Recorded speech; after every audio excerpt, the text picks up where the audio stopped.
Welcome to the Joe Monroe Show. Now, here's your host, Joe Monroe. Hello, pro wrestling fans. Joe Monroe here, and I want to say thank you again for tuning in for a brand new episode of the History of Pro Wrestling, where we're going to be talking about CWA, or Memphis Wrestling, as some of you may know it as.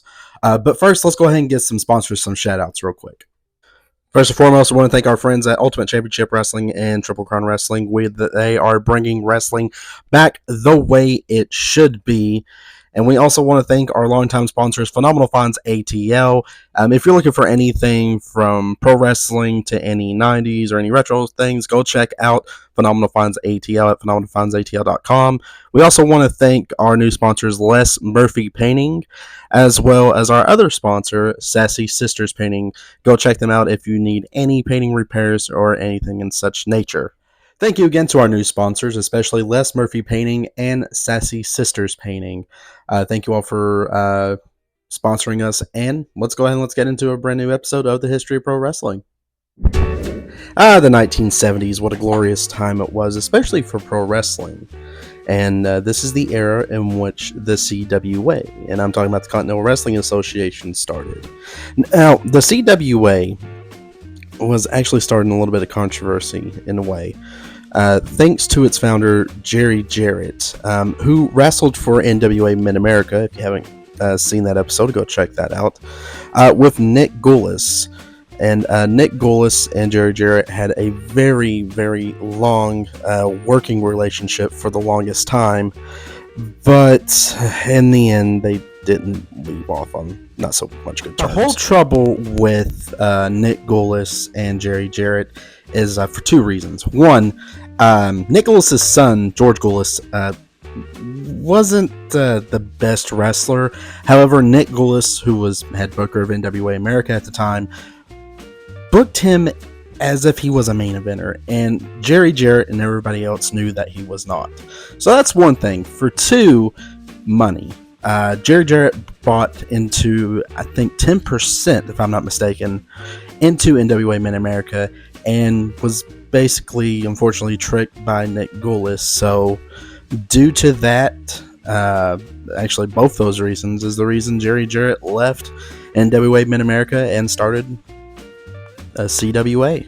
Not many people know this, but CWA, or Continental Wrestling Association, became NWA affiliate starting in 1977 and lasted until 1986. And they were entitled, just like NWA Mid-America, to have the NWA World's Heavyweight Championship defended in that said territory. Not only that, they had people like Hulk Hogan, Harley Race, Terry Funk, Jack Briscoe, which many of the Georgia Championship Wrestling fans may know, and of course the Nature Boy Ric Flair. Now, with the CWA, of course, we all know it's Memphis territory, so allow me, if you don't mind, we're just going to look at this other little whiteboard that brand.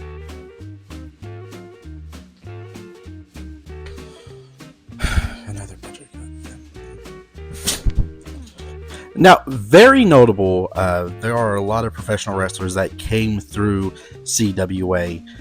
Most notably, like superstar Bill Dundee, who had a great rivalry with Jerry the King Lawler. Not many people know this, but Precious Paul Ellering started around that territory. Paul E. Dangerously, or Paul Heyman, as most of you know as. Rick Rude, yes, a very young Rick Rude, started there, as well as legendary professional wrestler Wildfire Tommy Rich, wrestled in CWA for the longest time, as well as Jackie Fargo, yes, Jackie Fargo, the one and only, and the King of Memphis himself, Jerry the King Lawler.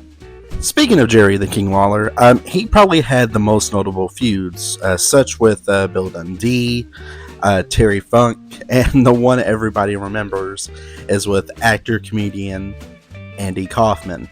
You're probably thinking, Joe, how in the world does an actor and comedian get into professional wrestling? Well, it all started thanks to Andy being, well, I'll just show you. He declared himself the women's wrestling champion of the world, or the intergender champion. Yeah, it was just craziness with him. Now, since he declared himself as the women's intergender champion, he would challenge women on talk shows and other wrestling promotions to try to take him down. Even at some point, even visiting CWA a few times, as you can see here. Now, one day, he went to face a lady, I cannot remember her name off the top of my head, I do apologize, and she was actually coached by Jerry Lawler. Now, unfortunately, in the end, Andy Kaufman did win, but not until he got under the skin of Jerry Lawler so much that Jerry got in the ring and confronted Andy Kaufman, and the place went nuts, and Jerry and Andy both knew there was money to be made there. So they ended up having a match. Now, this is one of those by far celebrity versus wrestlers type deals where Lawler gave him the first shot, as you can see in the headlock, but in the end, Jerry ended up giving 2 pile drivers, and supposedly it broke Andy Kaufman's neck. Yeah, talk about wild times. Now, thank goodness for Kaufman being an actor, because he sold the crap out of his neck, basically making people believe that Jerry Lawler broke his neck thanks to those 2 pile drivers. So they went on a talk show, and well, I'll show you a picture real quick. And he wore that neck brace on that talk show. If YouTube didn't have so many restrictions on videos, I would show you the slap heard around the world. Basically, during the interview on David Letterman, they were having this argument, and Jerry Lawler just hauls off and smacks the living crap out of Andy Kaufman, literally out of his chair. And that sent Kaufman on a rage, a cussing fitting rage, so much that the network thought it was real and they were going to cut the whole thing, but it sold for more television. Now, unfortunately, we wasn't able to follow up with this due to Andy Kaufman's untimely death. However, I do think if Andy Kaufman did not pass away, we would have gotten a lot more stuff than what we previously had. Even though it did make history, I believe Andy Kaufman would have been a major push for CWA. I think it would have elevated him just a little bit more. Just like it previously did. I want to discuss that, how CWA was very important to modern wrestling. The style, the production value. Not only with Andy Kaufman, but with Eddie Gilbert, running over Jerry Lawler with his car. Stuff in that nature. It was more of a soap opera type deal. They drew people in by dramatics, by being dramatic, and focused a little less on the wrestling. But we see that today within WWE and AEW. So we have to thank CWA for kind of evolving and changing the wrestling landscape with that type of wrestling show. If not, it's untelling where wrestling would be without that.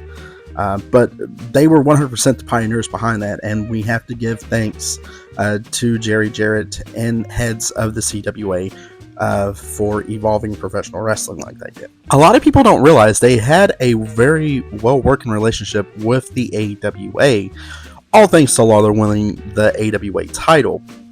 However, this wasn't one of the only working relationships they would have. They will also work with World Class Championship Wrestling later on in 1988, which would lead to the AWA Super Clash 3, which is a very historic pay-per-view. If you haven't watched it, I would urge you to go and watch it, because that's when we had the unified World Heavyweight Championship match between Jerry Lawler and Kerry Von Erich. And, of course, Jerry Lawler went over Kerry Von Erich. And unfortunately, that was the pay-per-view that broke off the relationship with the AWA and CWA. But it also led to the buyout of World Class Championship Wrestling. Now, like all good things, it must come to an end. Thanks to the buyout from Jerry Jarrett buying World Class Championship Wrestling from the Von Erichs, this ended the era for CWA, which is in 1989, and they would roll over into USWA, which a lot of people still kind of like, but most prefer the CWA stuff. Personally, I prefer CWA as well.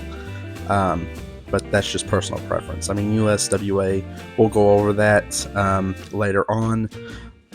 But this would be the end of an era for the CWA. And that's it. That's the end of the episode. So thank you again for tuning in for a brand new episode to the History of Pro Wrestling. I want to apologize again for no whiteboard. I'll have to figure out this budget cut thing. But thank you to all the family and friends and fans of the Joe Monroe Show for tuning in yet again. Thank you all for your love and support. And if this is your first time watching, don't forget to like and subscribe to the YouTube channel. And also don't forget to like and follow the Facebook page. You can all find both just typing in The Joe Monroe Show. So thank you all again for tuning in. Stay safe. And as always, support professional wrestling.